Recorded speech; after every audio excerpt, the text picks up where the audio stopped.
Good evening everybody, Loke here for another one-shot opinion video, and this week we are talking about LGBT plus pride, because yes, I did a little bit of a survey on Twitter to see what topics people would want me to talk about, because I had many topics that I'm very passionate about and wanted to talk about, and LGBT plus pride got the biscuit. So yes, what is my opinion? My opinion? LGBT plus pride parades need to refocus, and here's why. Now, I'm as much of an advocate for LGBT plus pride as the next fur, as we have to continue to make our voices heard to ensure that the rights that those before us fought for are not eroded away. But I am not proud of how pride parades are currently conducted. Pride parades are meant as a sign of LGBT solidarity, but there's been many cases of gatekeeping, especially of asexuality and asexuals, and also trans individuals as well, so that solidarity has been lost in part in recent years. In addition to this, I feel that the sort of like grassroots of LGBT plus pride parades has been lost somewhat. Let's take a look at the history of one particular pride parade that I'm of the opinion needs to refocus, and I'll explain what I mean. So Brighton Pride is seen throughout the world as being like a focal pride parade. I mean, this isn't the only pride parade that is affected by the things that I believe need to be refocused, but it is a key example of a pride parade. So let's take a look at a little bit of its history. So initially, Brighton Pride was a demonstration by the Sussex Gay Liberation Front in 1972, with the full pride parade being achieved in 1973. So straight away, grassroots of Brighton Pride, activism. Activism is the key word. And then if we fast forward a little bit, in 1991 again, Brighton Pride protested against Section 28. Now, when I was doing a little bit of research for this video, I didn't actually know what Section 28 is. So I had to actually look it up, and I am shocked to actually hear about what it was. So the amendment of Section 28 was enacted on the 24th of May in 1988, and stated that a local authority, now this is like in captions here, shall not intentionally promote homosexuality or publish material with the intention of promoting homosexuality, or promote the teaching in any maintained school of the acceptability of homosexuality as a pretended family relationship. Now, I can understand that this was like the late 80s, there was like just fear and homophobia and all of that sort of thing, but this wasn't repealed until 2000 in Scotland, and then even later in 2003 in the rest of the United Kingdom. This was less than 16 years ago, and yet it blows my mind. It blows my mind that that sort of thing was allowed to last that long. But in short, we just didn't observe that activism in those prides until we actually had, in 1991, those protests against Section 28, and they continued. But now we just don't observe that sort of thing. We don't observe activism during pride parades as frequently as we have previously. So let's now have a look.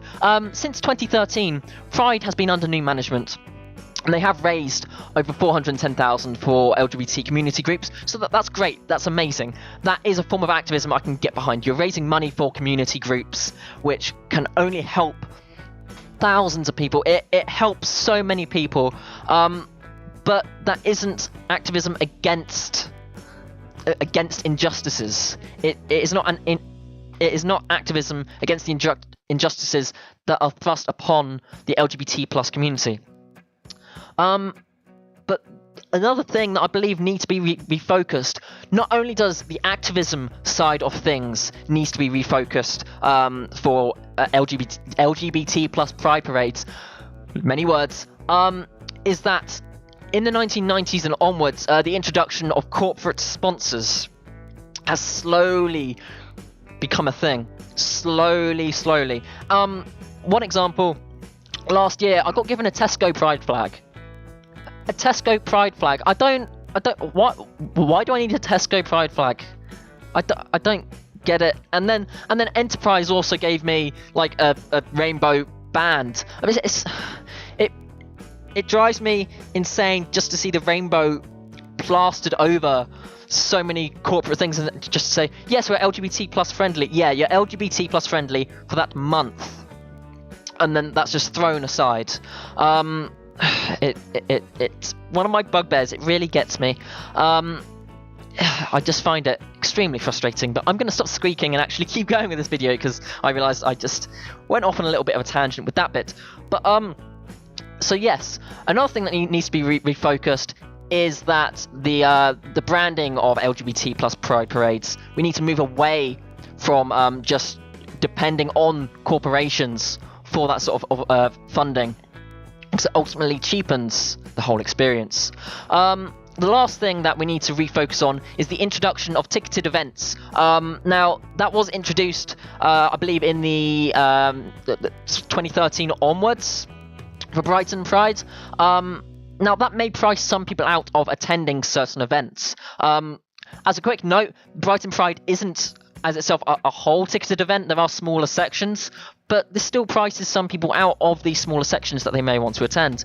Now, I feel that I might have a way around this. So a better way to do pricing at a Pride event is to do what is commonly seen at furry conventions, and that is the sponsor system. You can have like the basic tiers, which just pays for like the most basic thing. It's normally like the cheapest thing.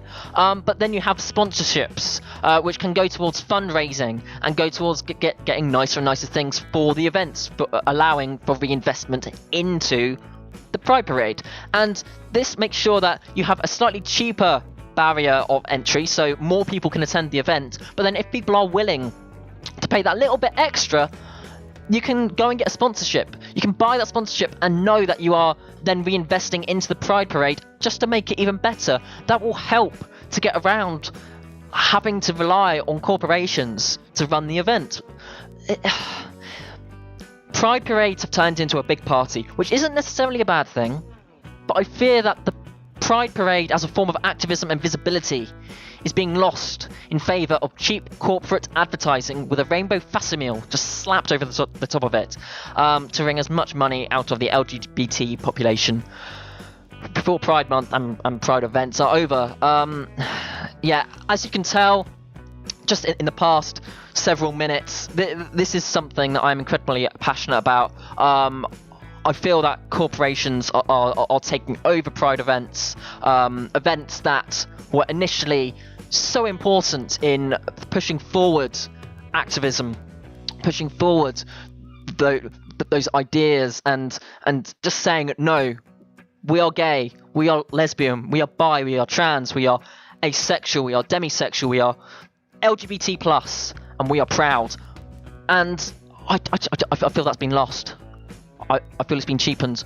We need to refocus, as otherwise Pride parades just could lose their identity to corporations as they become bigger and bigger parties without any meaning behind them. But yes, that is my opinion. My opinion being LGBT plus Pride parades need to refocus, and here's why.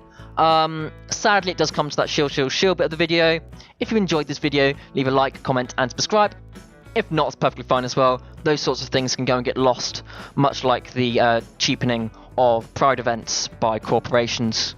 So yes, LGBT plus Pride parades need to refocus, and that was why. Thanks once again for watching our videos. I hope you have a wonderful evening, and good night.